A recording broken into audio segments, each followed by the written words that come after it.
warahmatullahi wabarakatuh. Perkenalkan, nama saya Irfan Ningsi. Saya dari kelas 11 TJKT 2. Di sini saya akan menjelaskan tentang bab 19, yaitu tentang NFS server.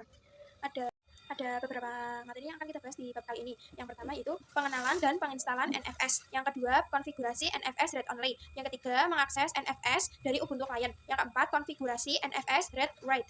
Yang kelima, mount NFS permanen. Nah, sebelumnya saya akan menjelaskan apa itu NFS. NFS merupakan software yang digunakan untuk sharing antar Linux. Dan untuk menginstallnya di sini kita bisa menggunakan perintah apt install NFS strip kernel strip server.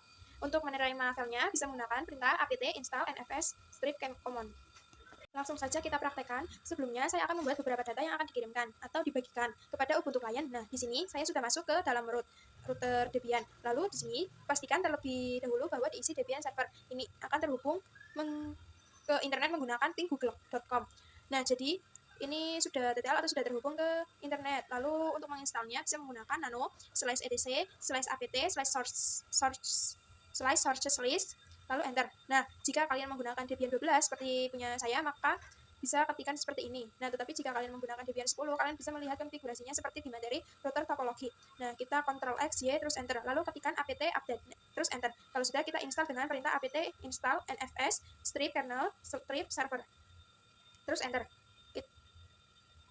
Kita klik Y lalu enter.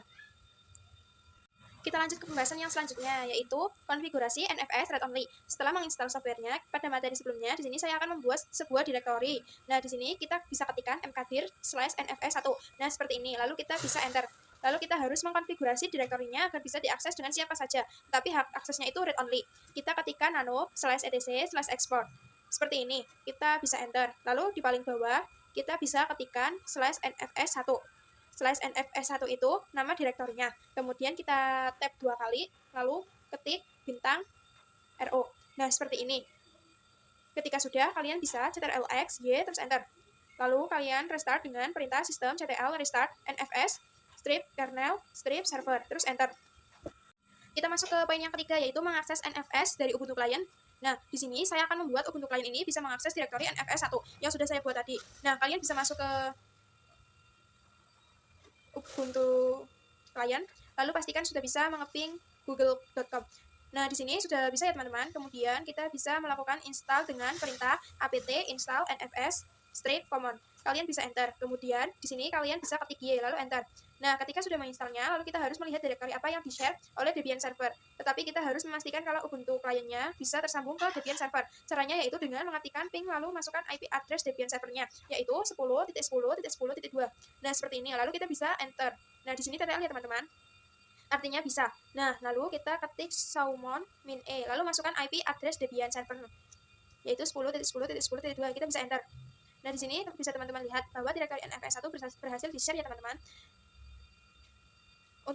Untuk menerima filenya, kita membuat direktori yang akan menerima direktori NFS1-nya. Kita bisa ketikkan mkdir terima strip nfs dan kita enter. Nah, lalu kita bisa ketikkan sudo mount, lalu IP address-nya pada Debian server 10.10.10.2 terus /nfs1 spasi /root /terima strip nfs. Nah, seperti ini. Kita bisa enter. Kemudian untuk mengeceknya kita bisa ketikkan perintah ls terima strip nfs terus enter. Di sini terdapat tulisan no such file or directory karena kita belum membuat file apapun di direktori nfs, maka saat diketikkan seperti ini akan kosong. Lalu kita ke pembahasan yang keempat, yaitu konfigurasi NFS read write. Di kali ini saya akan membuat Ubuntu client-nya itu bisa read dan write ke filenya. Saya akan membuat direktori baru dengan nama nfs2 yang hanya bisa diakses oleh server yang IP-nya itu 172.16.1.0/24. Kalian bisa masuk ke di Debian server. Lalu kalian bisa ketikkan mkdir/nfs2. Nah, seperti ini. Kita enter. Lalu di sini saya akan membuat file, kalian bisa ketikkan touch/nfs2/hello.txt. Kemudian kita bisa mengkonfigurasikan dengan masuk ke nano/etc/export terus enter. Lalu kalian ketikkan paling bawah /nfs2. Kalian bisa tab 2 kali. Di sini saya akan ketik IP-nya yaitu 172.116.1.0/24. Kemudian kurung buka rw, sinch, terus kurung tutup. Kalau sudah, kalian bisa ctrl X, Y, terus enter. Nah, jika sudah, kita bisa restart menggunakan perintah sistem ctl restart nfs strip kernel strip server, terus enter. Baru di sini saya akan membuat direktori untuk menerima file direktori nfs2. Kita ketikkan mkdir terima strip nfs2 terus enter. Nah, teman-teman Nah, teman-teman bisa dilihat di sini tulisannya file exit dikarenakan saya sudah membuatnya. Kemudian di sini kita bisa ketikkan sudo mount. Lalu kita masukkan IP Debian servernya yaitu 10.10.10.2. Kemudian titik 2 slash nfs2 spasi slash root slash terima strip nfs2 terus enter. Nah, kalau sudah kita cek saja dengan perintah ls terima strip nfs2. Nah, di sini filenya sudah ada yaitu hello.txt. Kita masuk ke pembahasan yang terakhir yaitu mount nfs permanen. Ketika kita mematikan VirtualBox, maka file yang kita terima dari Debian server satunya itu akan hilang. Nah, jadi di sini saya akan membuat perintah strukturnya itu untuk menjadi permanen. Nah, di sini saya sudah berada pada Ubuntu client. Kemudian kita bisa ketikkan sudo nano slash etc slash fstab. Seperti ini, kita bisa enter. Nah, kemudian kita arahkan ke bawah. Nah, di sini kita bisa ketikkan 10.10.10.2.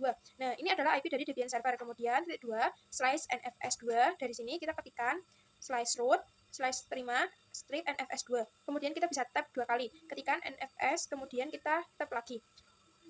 .net dev. Nah, seperti ini ya teman-teman. Kita bisa Ctrl X ya lalu enter.